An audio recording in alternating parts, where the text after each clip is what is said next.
कलम 13 मध्ये आलेलो आहे. सर्वात महत्वाचं असणारं हे कलम आहे, सगळ्यात महत्वाचं असं कलम आहे. सगळ्यांनी लक्ष द्या बघा. कलम 13चं टायटल काय आहे? मूलभूत हक्कांशी. मूलभूत हक्कांशी काय रे? विसंगत असणारे कायदे.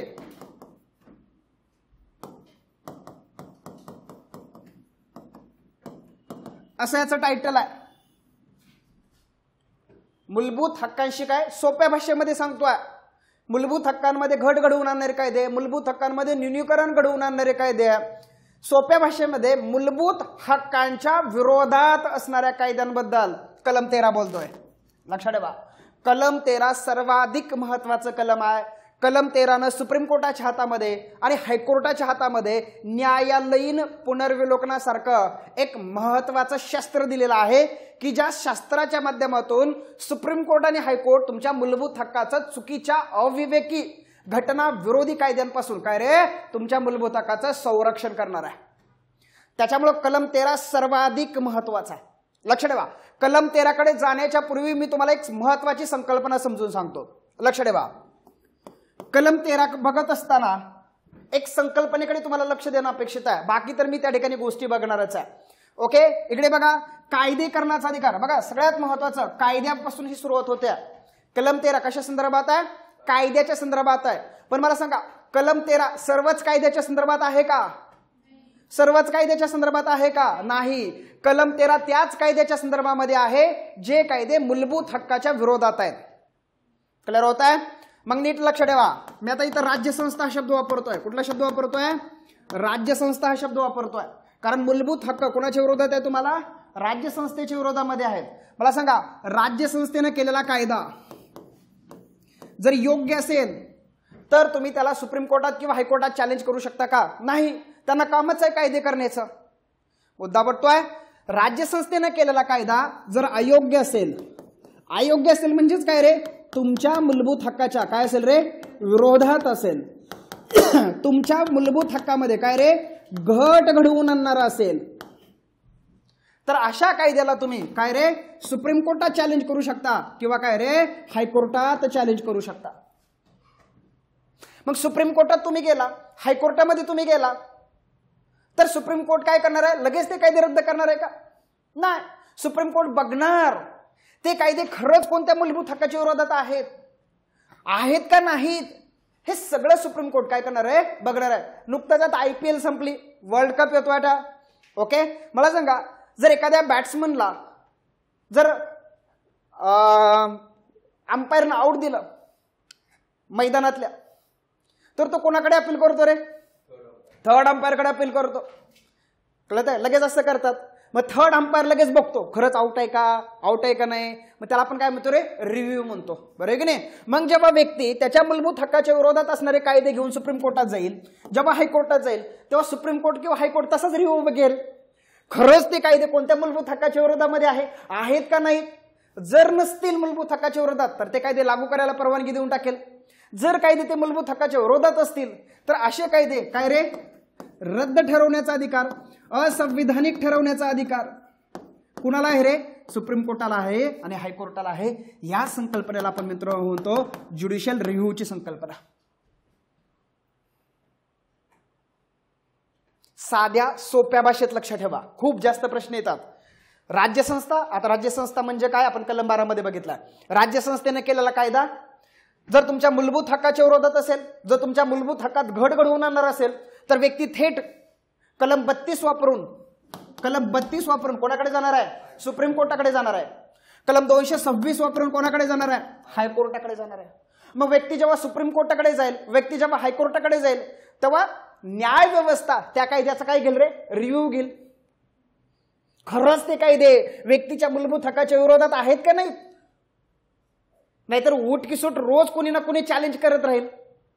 त्याच्यामुळे खऱ्या अर्थाने या ठिकाणी सुप्रीम कोर्टाची भूमिका, हायकोर्टाची भूमिका, न्यायव्यवस्थेची भूमिका अतिशय महत्वाची आहे. खरंच ते कायदे मूलभूत हक्काच्या विरोधात आहेत का नाहीत, असतील तर ते कायदे असंविधानिक ठरवणं, रद्द ठरवणं, नल अँड अवॉइड ठरवणं, अल्ट्रा विरस ठरवणं, या संकल्पनेला आपण म्हणतो मित्र हो न्यायालयीन पुनर्विलोकनाची संकल्पना. क्लिअर होत आहे? कलम 13 का महत्वाचा आहे? कारण कलम 13 सुप्रीम कोर्टाच्या आणि हायकोर्टाच्या हातामध्ये मूलभूत हक्कांचं चुकीच्या अविवेकी कायद्यांपासून संरक्षण करण्यासाठी कशाचं शस्त्र हातात येतात रे? न्यायालयीन पुनर्विलोकनाचं शस्त्र हातामध्ये देत आहेत. मुद्दा पडतोय मला काय म्हणायचंय ते?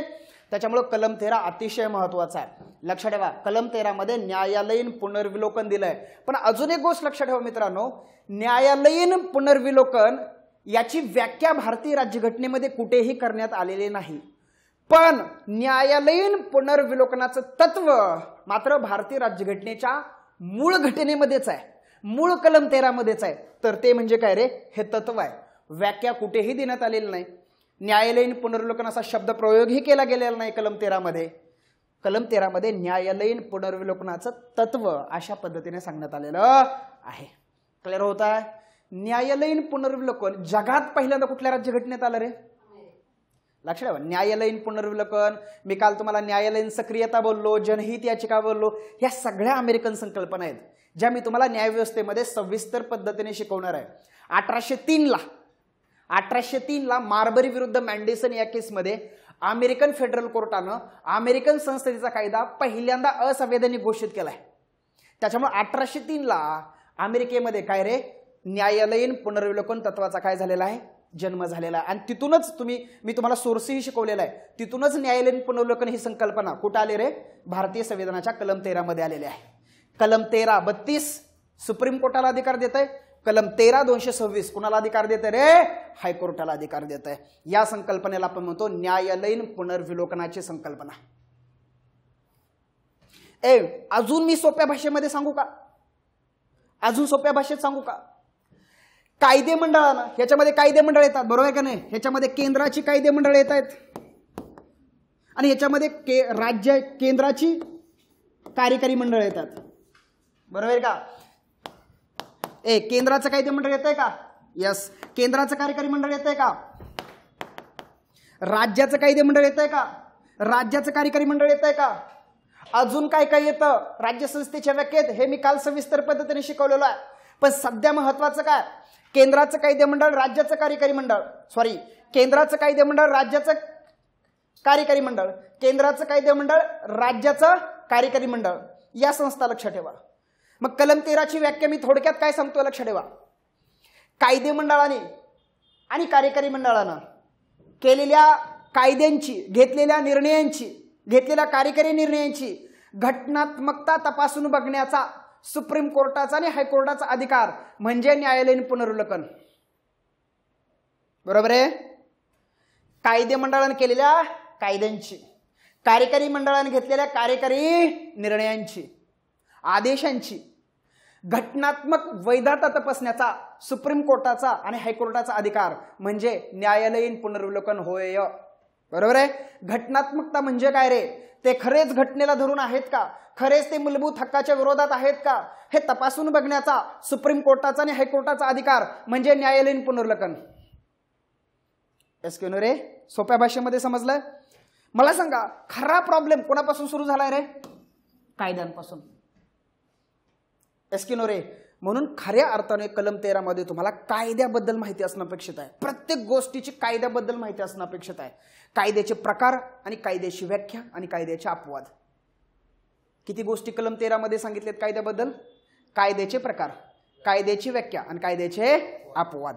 एवढं नीट गोष्टी लक्षात ठेवा. चला इकडे या बर. कायद्यापासून प्रवास सुरू झालाय ना, तर कायद्याबद्दल इथं सगळ्या गोष्टी लक्षात ठेवा. कायद्याचे प्रकार, ओके? कायद्याचे काय? नीट लक्ष द्या सर्वांनी, खूप महत्वाची गोष्ट आहे.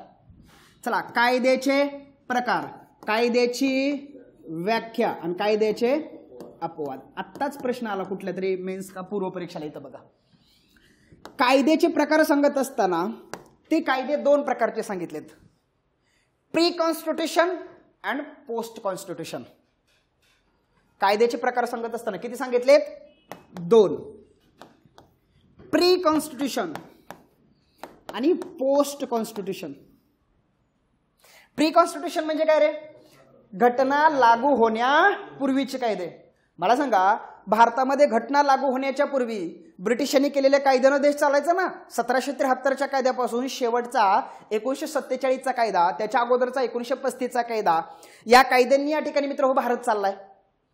आणि घटना लागू झाल्यानंतर तो घटनेच्या नुसार निर्माण केलेल्या कायदे मंडळाच्या कार्यकारी मंडळांच्या आधारे हा देश चाललाय. समजलंय सगळ्यांना.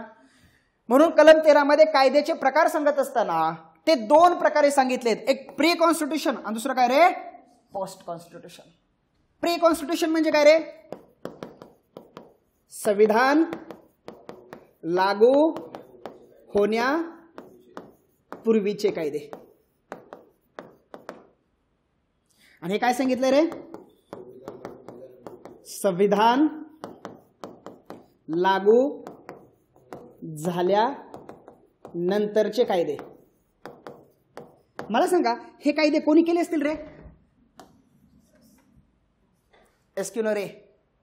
मग मला सांगा न्यायालयीन पुनर्विलोकन कोणाचं होतंय, राज्यसंस्थेने केलेल्या कायद्यांचं. मला सांगा हे कायदे भारताच्या राज्यसंस्थेने केलेले आहेत का, नाहीत, हे ब्रिटिशांनी केलेले कायदे. मग ह्याला कलम 13 लागू होईल का, कलम 13 कोणाला लागू होतो, ह्याला लागू होतं न्यायालयीन पुनर्विलोकनाचं तत्व. कारण हे कायदे कुणी निर्माण केलेले आहेत रे, भारताच्या राज्यसंस्थेनं. मी नव्या पेजवर घेऊ हे तुम्हाला समजण्यासाठी. या इकडं चला कायदे. चला पहिल्यांदा प्रकार सांगा, समजून घ्या. प्रकार बघत असताना पहिलं काय रे, प्री कॉन्स्टिट्यूशन अँड काय रे, पोस्ट कॉन्स्टिट्यूशन. घटना लागू होण्यापूर्वीचे, घटना लागू झाल्यानंतरचे. ओके, लक्षात ठेवा मित्रांनो, या कायद्यांना ज्युडिशियल रिव्ह्यूचं तत्व लागू होत नाही. या कायद्यांना लागू होतं ज्युडिशियल रिव्ह्यूचं तत्व. का, कारण हे कायदे कोणी केलेले आहेत रे, राज्यसंस्थेने केलेले कायदे. मग सर तुम्ही असं मला म्हणसाल की हे घटना लागू होण्यापूर्वीचे कायदे जर मूलभूत हक्काच्या विरोधात असतील तर ह्याला काहीच करता येणार नाही का.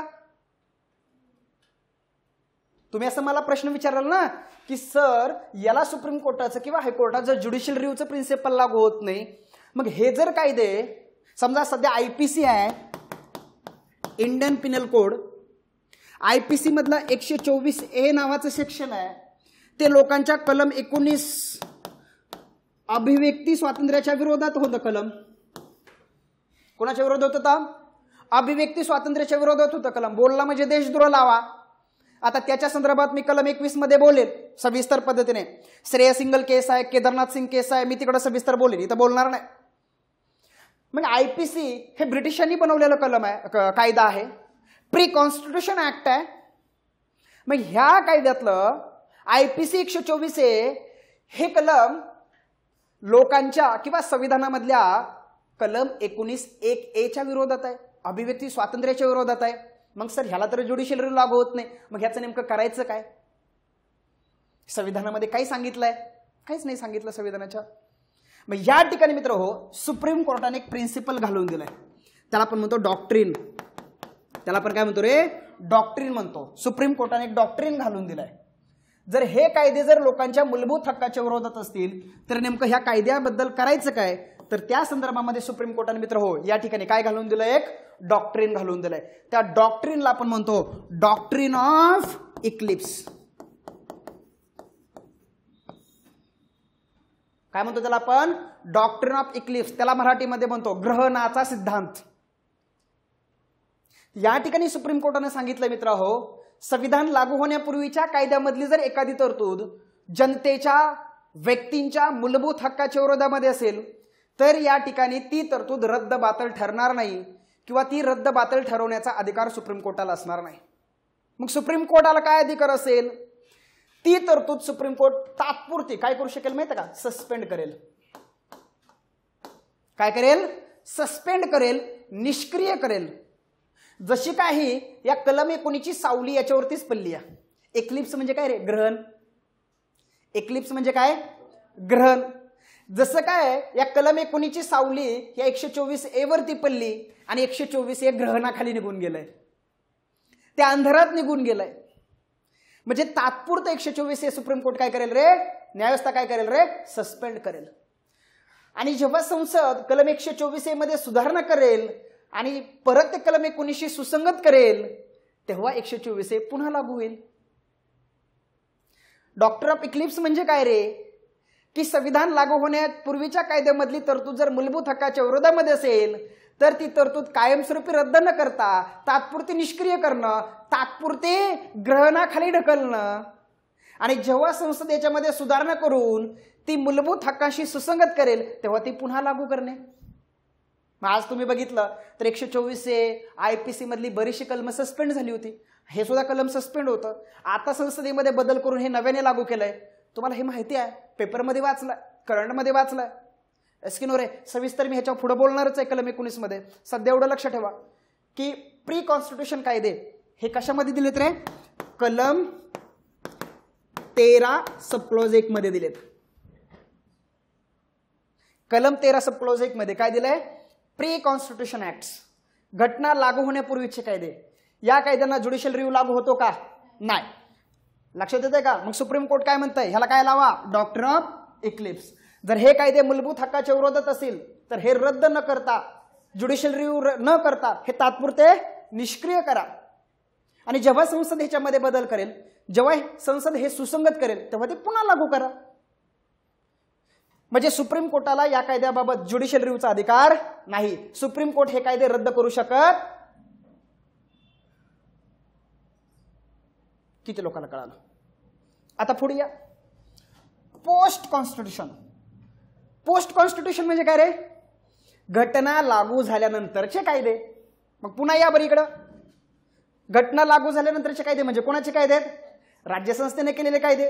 हे जर कायदे मूलभूत हक्काच्या विरोधात असतील, हे जर कायदे अयोग्य असतील तर असे कायदे तुमच्या मूलभूत हक्काच्या विरोधात आहेत म्हणून तुम्ही त्याला कोणाकडे चॅलेंज करू शकता, कलम 32 नुसार. हायकोर्टाकडे चॅलेंज करू शकता कलम 226 नुसार. आणि जेव्हा व्यक्ती सुप्रीम कोर्टाकडे जाईल, जेव्हा व्यक्ती हायकोर्टाकडे जाईल तेव्हा सुप्रीम कोर्ट बघेल खरंच यांनी केलेले कायदे तुमच्या मूलभूत हक्काच्या विरोधात आहेत का. जर सुप्रीम कोर्टाला वाटलं, जर हायकोर्टाला वाटलं खरंच हे कायदे लोकांच्या मूलभूत हक्काच्या विरोधात आहेत तर सुप्रीम कोर्ट त्याला रद्द घोषित करेल, असंविधानिक घोषित करेल, अल्ट्रा विरास घोषित करेल. एस्किनोरे याच संकल्पनेला आपण काय म्हटलं रे, न्यायालयीन पुनर्विलोकनाची संकल्पना. क्लिअर झालं. हे कुणाला लागू होतं रे, पोस्ट कॉन्स्टिट्यूशन ऍक्ट. घटना लागू झाल्यानंतरचे कायदे. जे कायदे कुणी बनवलेले आहेत रे, राज्यसंस्थेने बनवलेले आहेत. आता इथं एक सुप्रीम कोर्टाने सिद्धांत घालून दिलाय, त्याला म्हणतो डॉक्ट्रिन ऑफ सेव्हरेबिलिटी. इथे एक सुप्रीम कोर्टाने सिद्धांत घालून दिलाय. सुप्रीम कोर्ट काय म्हणे, आता फॉर एक्झाम्पल बघा, ए हा कायदा भारताच्या संसदेने बनवलाय आणि ए या कायद्यामध्ये समजा असं आपण म्हणू 10 तरतुदी आहेत. किती तरतुदी आहेत रे, 10 तरतुदी आहेत. या 10 तरतुदीमधली एकच तरतूद लोकांच्या फंडामेंटल राईटच्या विरोधात आहे. किती, एकच. मला एक गोष्ट सांगा, ही एक तरतूद रद्द करणं सोपं आहे का ह्या 10 तरतुदी रद्द करणं सोपं आहे सुप्रीम कोर्टाला? एकच तरतूद रद्द करणं सोपं आहे. मग सुप्रीम कोर्ट काय म्हणतात की जर एखादा कायदा किंवा एखादा कायदा जर मूलभूत हक्काच्या विरोधात असेल आणि तो संपूर्ण कायदा मूलभूत हक्काच्या विरोधात न असता जर त्यातली एखादी तरतूद जर मूलभूत हक्काच्या विरोधात असेल तर आम्ही संपूर्ण कायदा रद्द न करता आम्ही काय करू, त्या कायद्याचा जेवढा भाग मूलभूत हक्काच्या विरोधात आहे तेवढंच रद्द करू. कारण कायदा बनवत असताना संसदेमध्ये खूप मोठ्या प्रक्रियेतून त्या विधेयकाला जावं लागतं आणि संसदेनं राज्यसंस्थेने बनवलेला कायदा आम्ही असाच रद्दबद्दल नाही करणार. मग सुप्रीम कोर्टानं असं सांगितलं की एखाद्या कायद्याचा जेवढा भाग मूलभूत हक्काच्या विरोधामध्ये आहे तेवढाच भाग आम्ही रद्द करू, ना की संपूर्ण कायदा. म्हणजे सुप्रीम कोर्टानं संसदेचा कायदा वाचवण्याचा प्रयत्न केला का, सेव्ह करण्याचा प्रयत्न केला का? म्हणून या सिद्धांताला काय म्हणतात रे, डॉक्ट्रिन ऑफ सेव्हरेबिलिटी. पण कधी कधी काय होतं मित्र हो, ही एक तरतूद रद्द केल्यामुळं ह्या बाकी उर्वरित 9 तरतुदीचा अर्थ लावायला अडचण निर्माण होते. कधी कधी म्हणतो मी, जर रद्द केलेल्या तरतुदीमुळं उर्वरित तरतुदीचा जर अर्थ लागत नसेल तर मात्र मग सुप्रीम कोर्ट संपूर्ण कायदा रद्द करण्याचा निर्णय घेऊ शकते. पण सुप्रीम कोर्ट शक्य तितका हा कायदा वाचवण्याचा काय करेल रे, प्रयत्न करेल. समजलंय का रे सगळ्यांना? हायब्रिड वाले, ऑनलाईन वाले, कळालं का रे?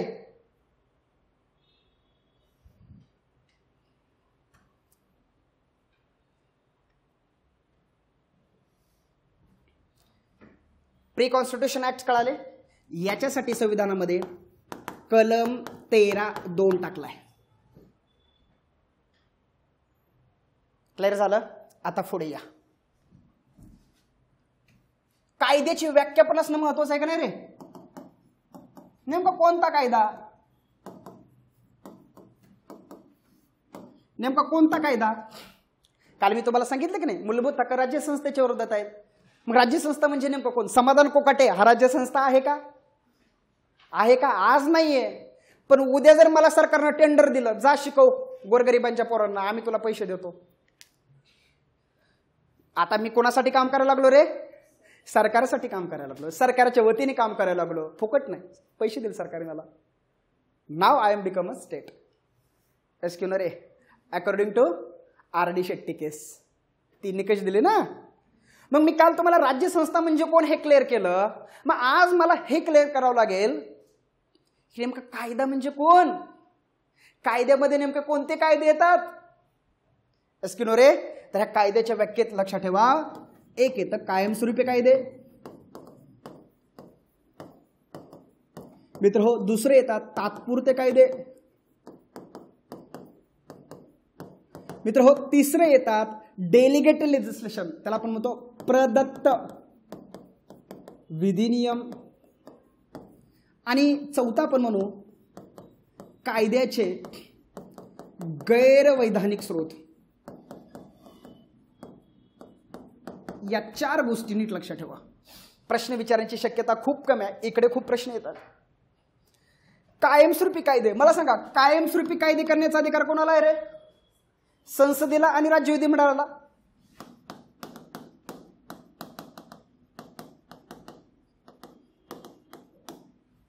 बरोबर आहे. तात्पुरते कायदे म्हणजे अध्यादेश.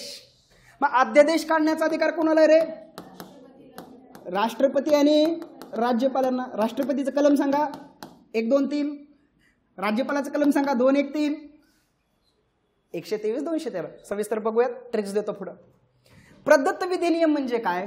त्याला आपण म्हणतो डेलिगेटेड लेजिस्लेशन. ही संकल्पना राज्यसेवा मुख्य परीक्षेला तुम्हाला पाहता येते.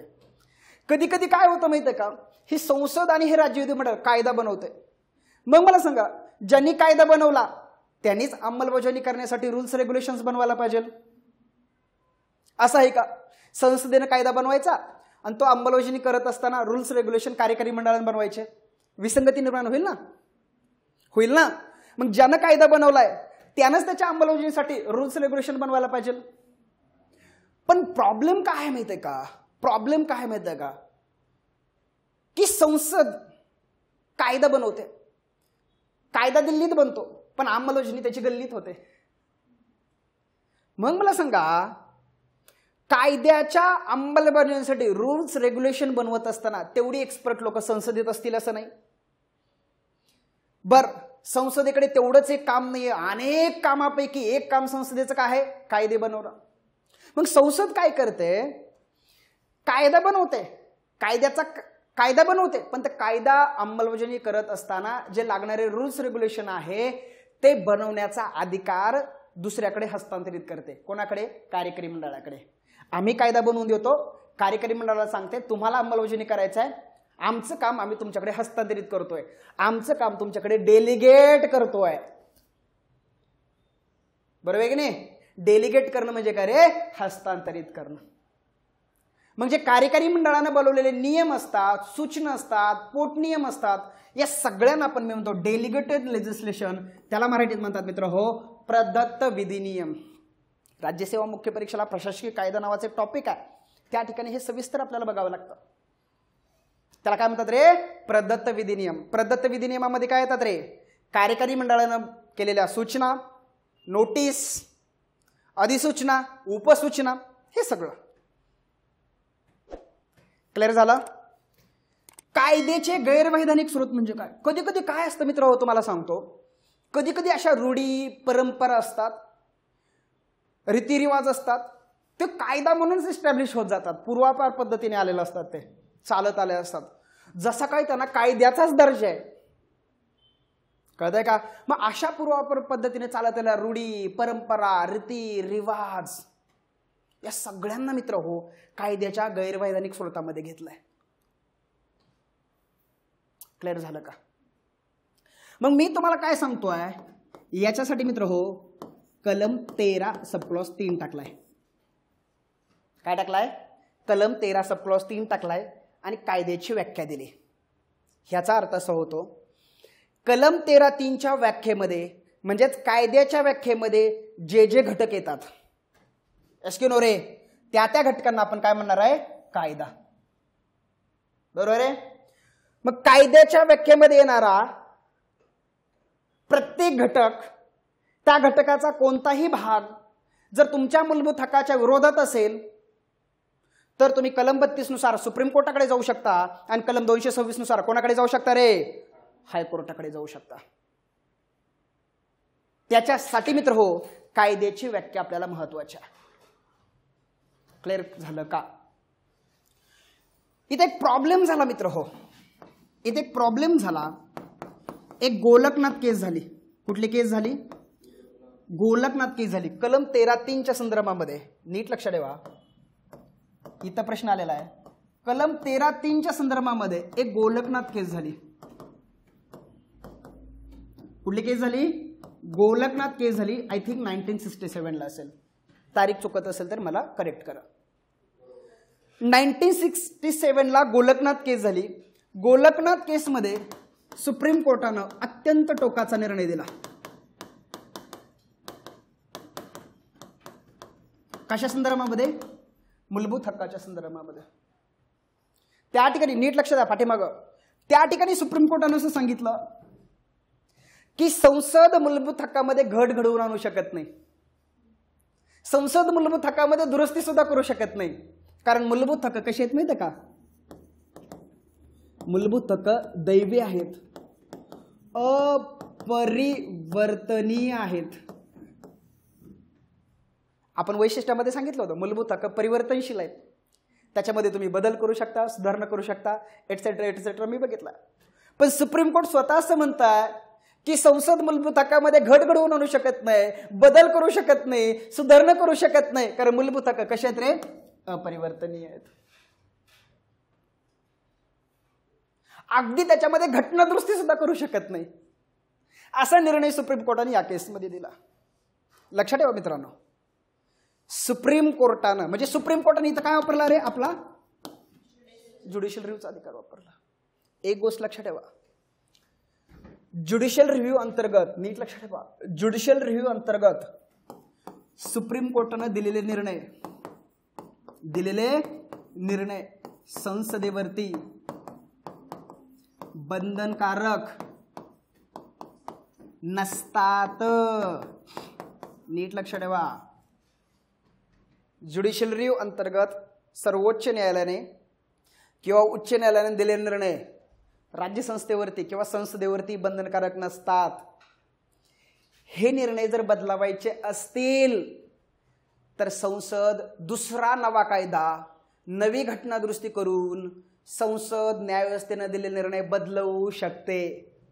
याचं कारण मित्र हो, भारतामध्ये ना न्यायालयाची सर्वोच्चता आहे ना संसदेचं सार्वभौमत्व आहे. भारतामध्ये न्यायालयाची सर्वोच्चता आणि संसदेचं सार्वभौमत्व यांचं काय रे? संतुलन आहे. बघा ना, संसदेने केलेले कायदे अंतिम आहेत का? ब्रिटनच्या संसदेने केलेले कायदे अंतिम असतात, कारण ब्रिटनची संसद काय रे? सार्वभौम आहे. का सार्वभौम आहे?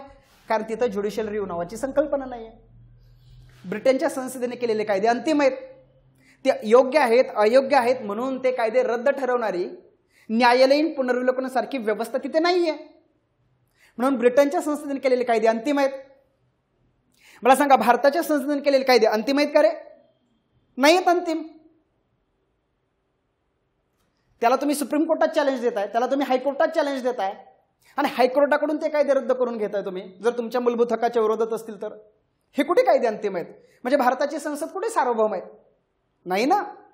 तुम्ही अमेरिकेत गेला तर अमेरिकेच्या न्यायव्यवस्थेला ज्युडिशियल रिव्ह्यू करण्याचे अमर्यादित पॉवर्स आहेत. अमेरिकेची न्यायव्यवस्था ही सर्वोच्च आहे. तिथल्या संसदेच्या तुलनेमध्ये तिथल्या न्यायव्यवस्थेला सुप्रीम पॉवर्स आहेत. बघूयात आपण कलम 21 मध्ये ड्यू प्रोसेस ऑफ लॉ कसं वापरलं जातं ते. मला सांगा, भारताची न्यायव्यवस्था सर्वोच्च आहे का रे? नाही. भारताच्या न्यायव्यवस्थेने दिलेले निर्णय अंतिम नसतात. ते जर बदलावायचे असतील तर संसद नवा कायदा, नवी घटना दुरुस्ती करून ते बदलवू शकते. मग संसदेने केलेला कायदा जर पुन्हा मूलभूत हक्काच्या विरोधात असेल तर पुन्हा न्यायव्यवस्था काय करणार आहे? रद्द करणार. ह्यानं रद्द केलेलं हे पुन्हा जिवंत करू शकतं. ह्यानं जिवंत केलेलं विरोधात असेल तर हे पुन्हा रद्द करू शकतं. ह्यानं रद्द केलेलं हे पुन्हा जिवंत करू शकतं. ह्यानं जिवंत केलेलं विरोधात असेल तर हे पुन्हा रद्द करू शकतं. हे कितीही वेळेस चालेल, किती वेळेस चालेल, हे कितीही वेळेस चालेल. याचं कारण मित्र हो, ना भारतामध्ये संसद सार्वभौम आहे, ना भारतामध्ये न्यायालय सर्वोच्च आहे. दोघांचं भारतामध्ये काय संतुलन आहे. याला सांगितलं तुझ्या कार्यक्षेत्रामध्ये तू कायदे बनव. तू बनवलेले कायदे जर विरोधात गेले, घटनेच्या विरोधात गेले, मूलभूत हक्काच्या विरोधात गेले तर तुझ्यावर लक्ष ठेवण्यासाठी ही व्यवस्था आहे. या व्यवस्थेला सांगितलं जर तू रद्द केलेल्या कायद्यामध्ये जर ही दुरुस्ती करून लागू करत असतील तर लागू करू दे, काही प्रॉब्लेम नाही. कारण तुझं काम काय कायदे रद्द करणं आहे का? नाही. यांना कायद्याच्या चौकटीमध्ये, यांना घटनेच्या चौकटीमध्ये काम करून देणं हा तुझा अधिकार आहे. म्हणून न्यायव्यवस्थेला काय सांगितलं की तू रद्द केलेले कायदे अंतिम नसतील. जर हे कायदे पुन्हा लागू करायचे असतील तर पुन्हा नवा कायदा, पुन्हा घटना दुरुस्ती करून राज्यसंस्था पुन्हा ते लागू करू शकते. असा आहे मित्र हो भारतामध्ये न्यायालयीन प्रकरण. आता राज्यसेवा पूर्व परीक्षेला का मुख्य परीक्षेला प्रश्न आला होता की न्यायालयीन पुनर्विलोकना अंतर्गत निर्माण केलेल्या अडथळ्यांना भारताची संसद पार करू शकत नाही. पार करू शकत नाही. पार करण्यासाठी नवा कायदा, नवी घटना दुरुस्ती करू शकते. मग मला लक्षात ठेवा मित्रांनो, गोलकनाथ केसमध्ये 1967ला दिलेला निर्णय बदलवण्यासाठी संसदेनं 24वी घटना दुरुस्ती 1971 केली. कोणती घटना दुरुस्ती केली? 24वी घटना दुरुस्ती 1971 केली. आणि संविधानामध्ये कलम 13(4) जोडला. काय जोडला रे? कलम 13(4) जोडला. क्लिअर झालं? हे पूर्ण ते वेगळं, ते कलम 50 मध्ये आपण डिस्कस करू त्याच्यावर सविस्तर पद्धतीने.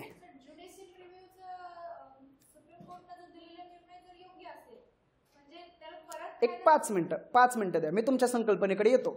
वेगळी संकल्पना आहे, तुम्ही बोलताय ते. मला फक्त सध्या एवढं सांगा, एवढं समजलं का? एवढं समजलं का? हा बोला बरं.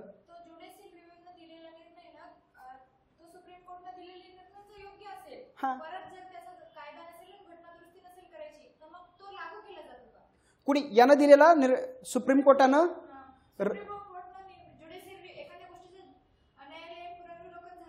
झालं.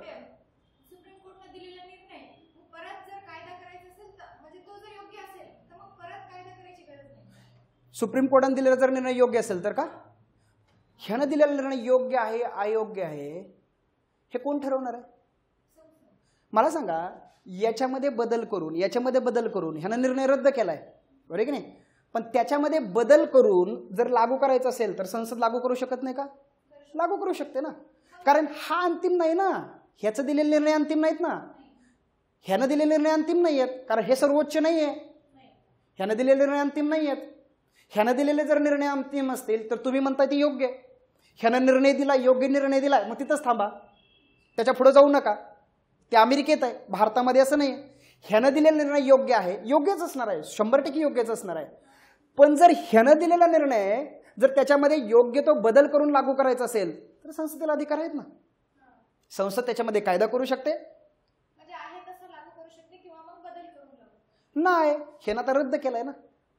ह्यानं रद्द केलाय, हा कायद्यानं रद्द केलाय, असंविधानिक घोषित केलाय, काहीतरी तरतुदी मूलभूत हक्काच्या विरोधात आहे म्हणून ते रद्द केलाय ना. मग तो कायदा दुरुस्त करून पुन्हा लागू करा. आहे असं जर पुन्हा लागू केला तर हे पुन्हा नाही रद्द करणार.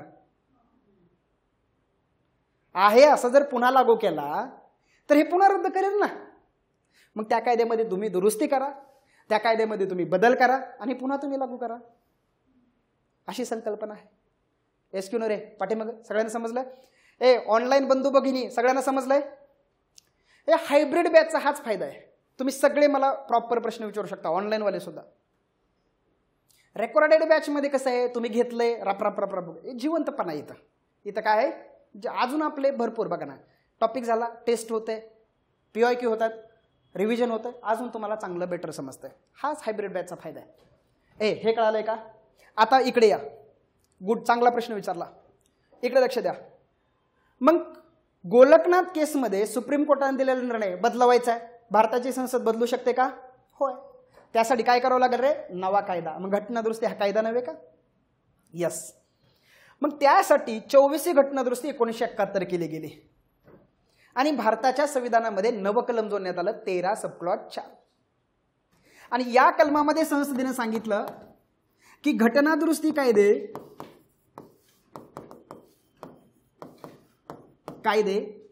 कलम 13(3)च्या व्याख्येत येत नाहीत.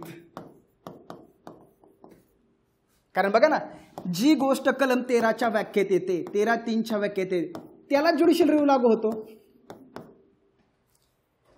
जी गोष्ट कलम 13(3)च्या व्याख्येत येते त्यालाच काय लागू होतं रे?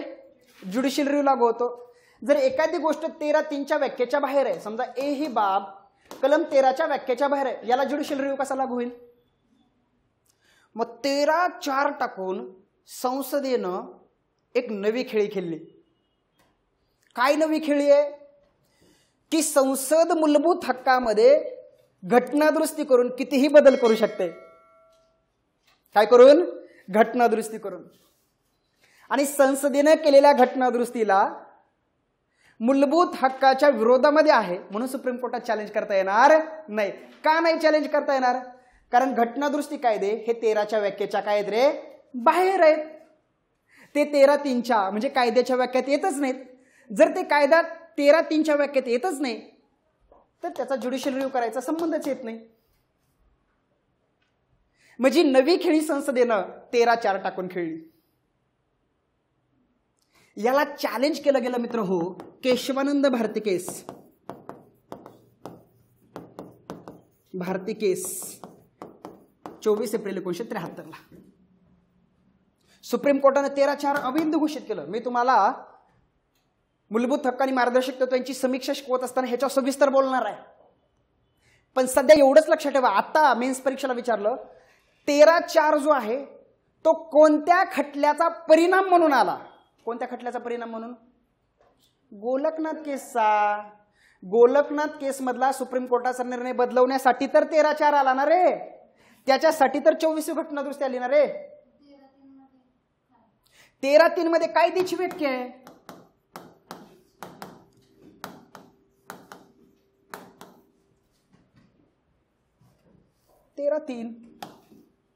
कायद्याची व्याख्या आहे.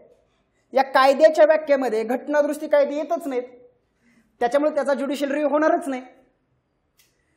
म्हणजे घटना दुरुस्ती कायद्यांच्या बाबतीमध्ये न्यायालयीन पुनर्विलोकनाचं तत्व काढून घेण्यात आलं. कोणत्या घटना दुरुस्तीनं? 24वी घटना दुरुस्ती 1971. मग याला केशवानंद भारती केसमध्ये चॅलेंज केल्यानंतर केशवानंद भारती केसमध्ये सुप्रीम कोर्टानं ही तरतूद काय केली रे? अवैध घोषित केली. का अवैध घोषित केली त्याच्यावरती मी मूलभूत हक्क आणि मार्गदर्शक तत्वांच्या समीक्षेमध्ये पुढे बोलणारच आहे. मार्गदर्शक तत्व संपल्यानंतर आता इथं जास्त बोलत नाही. फक्त सध्या तुम्हाला हे समजलं पाहिजे की कलम 13 मध्ये 13(4) कसा आला, कोणत्या खटल्याला प्रत्युत्तर म्हणून आला? 24व्या घटना दुरुस्तीने आला. 24वी घटना दुरुस्ती का झाली, कशासाठी झाली, एवढं तरी बेसिक समजणं महत्वाचं आहे. आत्ताच्या पूर्वला का मेन्सला, आत्ता 2023 मधल्या पूर्व मुख्यला हा प्रश्न आयोगाने विचारलेला आहे. मला सांगा रे, 13(1) कळालाय, कशासाठी हा प्री कॉन्स्टिट्यूशन ऍक्ट. क्लिअर झाला. 13 सब क्लॉज 2 काय संदर्भात आहे पोस्ट कॉन्स्टिट्यूशन ऍक्ट. मला सांगा रे राजानो 13(3) काय कायद्याची व्याख्या. 13(4) काय कायद्याच्या व्याख्येला अपवाद. कोण रे घटना दुरुस्ती कायदा. क्लिअर आहे का. 13(4) कोणत्या अमेंडमेंट आला 24वी अमेंडमेंट 1971. 24वी अमेंडमेंट 1971 का झाली गोलकनाथ केसला प्रत्युत्तर म्हणून झाली. गोलकनाथ केस मधला संसदेचा निर्णय बदलवण्यासाठी झाली. क्लिअर. याला चॅलेंज कुठं झालं रे केशवानंद भारती खटला 1973. 24 एप्रिल 1973 घटनेच्या बेसिक स्ट्रक्चरचा खटला म्हणून ओळखला जातो. आगामी परीक्षेमध्ये हमखास प्रश्न येईल. का प्रश्न येईल कमेंट्स मध्ये सांगा. यस किती वर्ष पूर्ण झाली सविस्तर घेणार आहे मी पुढं. असं करंट सुद्धा अपडेट आपल्याला घ्यायचं आहे याच्यामध्ये. क्लिअर. ऑनलाईन वाले आहेत ना सगळे व्यवस्थित मला रिप्लाय करा पटपट. मी कमेंट्स वाचून तुमचे सुद्धा प्रश्न सोडवणार आहे. इथं कुठलं प्रिन्सिपल लागू होतं डॉक्ट्रिन ऑफ इक्लिप्स. रद्द न करता ग्रहणाखाली घाला सस्पेंड करा आणि संसदेने बदल केलं की पुन्हा लागू करा असं सुप्रीम कोर्ट म्हणतं. इथं काय लागू होतं ज्युडिशियल रिव्ह्यू. पण ज्युडिशियल रिव्ह्यू करत असताना संपूर्ण कायदा रद्द न करता त्यातला घटनेच्या मूलभूत हक्काच्या विरोधात असणारा भागच रद्द करणे म्हणजे काय रे डॉक्ट्रिन ऑफ सेव्हरेबिलिटी. एसक्यूनो रे इथं कायद्याच्या व्याख्येमध्ये तुम्हाला समजलं असेल काय काय काय काय येतं ते. क्लिअर. मला आता सांगा कलम 13 का महत्वाचा आहे. का रे सुप्रीम कोर्टाला हायकोर्टाला काय देतं रे न्यायालयीन पुनर्विलोकनाचा अधिकार देतं.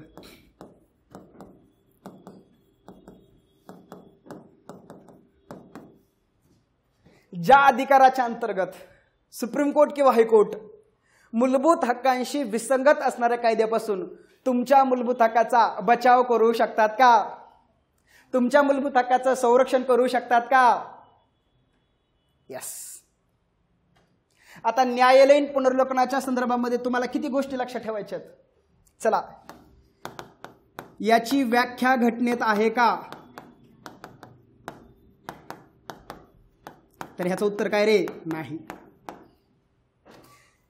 हे तत्व घटनेत आहे का होय. कोणत्या कलमात आहे 1332 is equal to supreme court 13226 is equal to high court. Done. कारण 32 वापरून सुप्रीम कोर्टाकडे गेल्यानंतर सुप्रीम कोर्ट कलम 13 वापरणार आहे ना का बळच येणार आहे सुप्रीम कोर्ट भाऊ सांग तुझ्या कुठल्या मूलभूत हक्काच्या विरोधात आहे नाही ना. जेव्हा तू सुप्रीम कोर्टाकडे जाशील तेव्हाच सुप्रीम कोर्ट ऍक्टिव्ह होईल ना. त्याला काय तेवढंच काम आहे का. व्यक्ती जेव्हा सुप्रीम कोर्टाकडे जाईल तेव्हाच मित्र हो कलम 13 ऍक्टिव्ह होणार आहे. हा काही काही प्रकरणामध्ये सुमोटो सुद्धा सुप्रीम कोर्ट दखल घेऊ शकते. आपण त्याच्यावरती सुद्धा बोलणार आहे. त्याच्या वेगळ्या संकल्पना आहेत ज्युडिशियल ऍक्टिव्हिजम वगैरे. व्यक्ती सुद्धा जाऊ शकतो तुमच्या वतीनं त्याला आपण म्हणणार आहे जनहित याचिका. PN भगवती वगैरे यांचा रोल आपण बघणार आहे. लोकस स्टँडी वगैरे संकल्पना पुढे बघणार आहे. सगळं क्लिअर करणार आहे मी तुमचं. हे समजतंय का मला पहिले सांगा. तत्व आहे का तर आहे. मी ते सुरुवातीला शिकवलं. एस्क्यूनो रे याची संकल्पना कुठल्या देशापासून आली अमेरिका. आता अमेरिकेतल्या ज्युडिशियल रिव्ह्यू मध्ये नीट लक्षात ठेवा अमेरिकेतला ज्युडिशियल रिव्ह्यू आणि भारतातला ज्युडिशियल रिव्ह्यू याच्यामध्ये बेसिक काही गोष्टी आहेत तेवढ्या लक्षात ठेवा. इथं जेवढ्या कामाचे आहेत तेवढंच मी शिकवतो, बाकी आपल्याला स्वतंत्र शिकायचं. कारण आता जे काल ASO मुख्य परीक्षा झाली तिथं प्रश्न आलेला आहे की अमेरिकेतला ज्युडिशियल रिव्ह्यू आणि भारतातला ज्युडिशियल रिव्ह्यू याच्यात फरक सांगा. लक्षात ठेवा मित्रांनो, अमेरिकेचं संविधान कधी आलं रे? 1787च्या दरम्यान आलं. भारताचं संविधान कधी आलं रे? 26 जानेवारी 1950 अस्तित्वात आलं. हे अमेरिकेमध्ये ज्युडिशियल रिव्ह्यू कधी आला माहिती आहे का? 1803ला. म्हणजे एक गोष्ट तुमच्या लक्षात येते की अमेरिकेमध्ये ही डेट्स मला जर चुकत असेल तर कन्फर्म करा, बरोबर आहे? हे 1787च्या दरम्यान वगैरे. मला सांगा अमेरिकेमध्ये ज्युडिशियल रिव्ह्यू कधी आला रे? 1803ला. म्हणजे एक गोष्ट मला लक्षात सांगा की अमेरिकेच्या मूळ घटनेमध्ये ज्युडिशियल रिव्ह्यूची संकल्पना नव्हती, बरोबर आहे? अमेरिकेच्या मूळ राज्यघटनेमध्ये ज्युडिशियल रिव्ह्यूची संकल्पना नव्हती. अमेरिकेमध्ये 1803ला मार्बरी विरुद्ध मॅन्डेसन ही केस झाली आणि या केसमध्ये अमेरिकेच्या फेडरल कोर्टानं पहिल्यांदा अमेरिकेच्या पार्लमेंटनं म्हणजे अमेरिकेच्या काँग्रेसनं केलेला कायदा हा असंवैधानिक घोषित केलाय पहिल्यांदा. म्हणून अमेरिकेमध्ये जे न्यायालयीन पुनर्लोकन या संकल्पनेचा जन्म झाला तो 1803ला मार्बरी विरुद्ध मॅन्डेसन या केसमधून. बाकी आपण पुढे बघणार आहोत. भारतामध्ये जे न्यायालयीन पुनर्लोकन आलं ते मूळ घटनेमध्येच आहे, बघा ना. नंतर सुप्रीम कोर्टानं ना इस्टॅब्लिश केलं, मूळ घटनेतच आहे. भारताच्या काय रे? मूळ घटनेत आहे.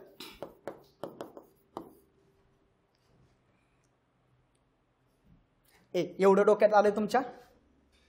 ओके. आणि याच्या अगोदरची डायग्राम लक्षात आली?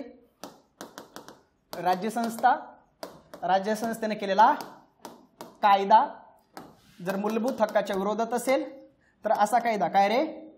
इंग्लिशमध्ये एक शब्द आता जे आरोग्य सेवक वगैरे झाल्या तर तिथं आला की जर एखादा कायदा मूलभूत हक्काच्या विरोधात असेल तर न्यायव्यवस्था काय करू शकते? त्याचं अल्ट्राव्हिरस हा शब्द ऐकून वापरलाय. अल्ट्राव्हिरस, व्हायरस नाही, विरस हा शब्द वापरलाय. त्याला आपण बनवू असंवैधानिक, घटनाविरोधी, नल अँड अवॉइड असं म्हणू आपण त्याला. हा करण्याचा अधिकार कोणाला आहे रे? सुप्रीम कोर्टाला आणि हायकोर्टाला आहे. या अधिकाराला आपण काय म्हणणार आहे रे? ज्युडिशियल रिव्ह्यूचा अधिकार. झालं रिव्हिजन? मग कायद्याच्या बाबतीमध्ये कायद्याचे काय रे? प्रकार.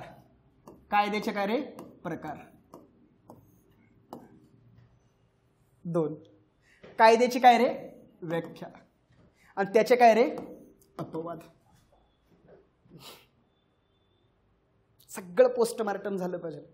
प्रचंड तुफान स्पर्धा आहे. लक्षात ठेवा मित्रांनो, विषय बनवा. जोपर्यंत विषय बनणार नाहीत, संकल्पना बनणार नाहीत, बाकी तर मला माहितीच आहे सगळं.